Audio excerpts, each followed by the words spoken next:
Hello everyone, my name is Gajanan Molak. Today's date is the 10th August 2022. Today's video topic is the inheritance and the contentment. So inheritance is the most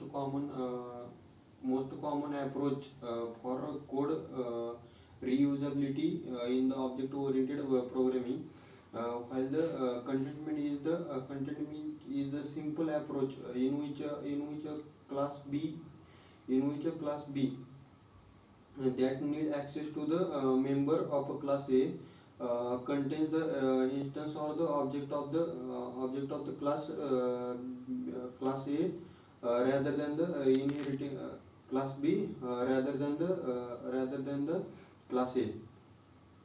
So now we see the difference between the inheritance and the contentment. The first point is the do we need the entire functionality of a base class, or the uh, just some uh, just some part of it.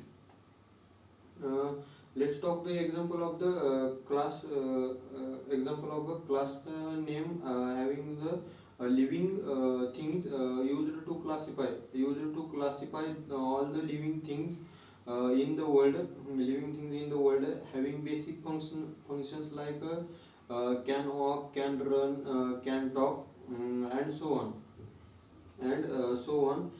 Now with these functions, it will be the meaningful mean if we create a class if we create a class named mankind, that is represent the that is represent the human, and derive it from the living things. This is the because of the living thing. This is the because of the human being can walk, talk, can walk, run, or run and the talk. So we can inherit the common functions from the living things class, and extra add functionality in the derived class. However, in the other hand,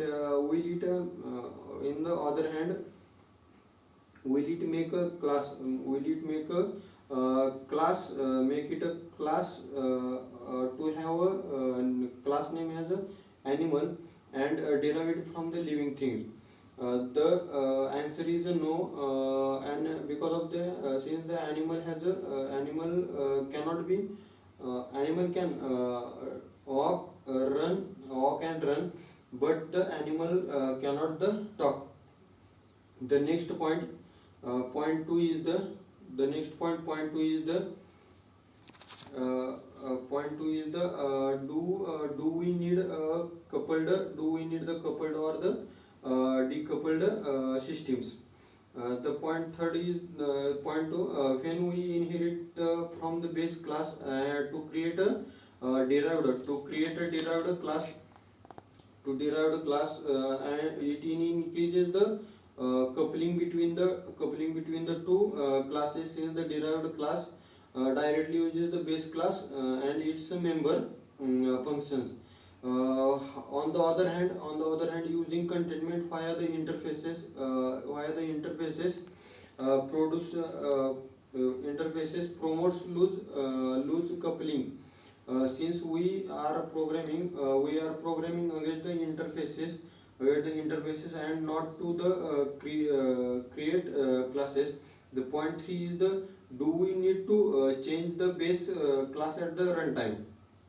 If we have multiple base classes implementing the common interfaces, then we can switch between the multiple base classes at a runtime based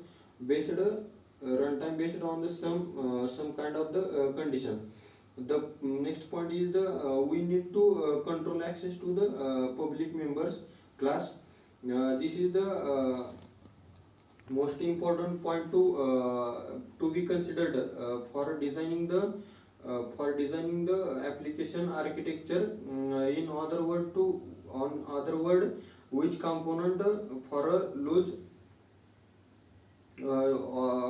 component of the class should be accessible to the other classes. The next point is the avoid change in client code due to the base code changes. This is the difference between the inheritance and the containment. Thank you.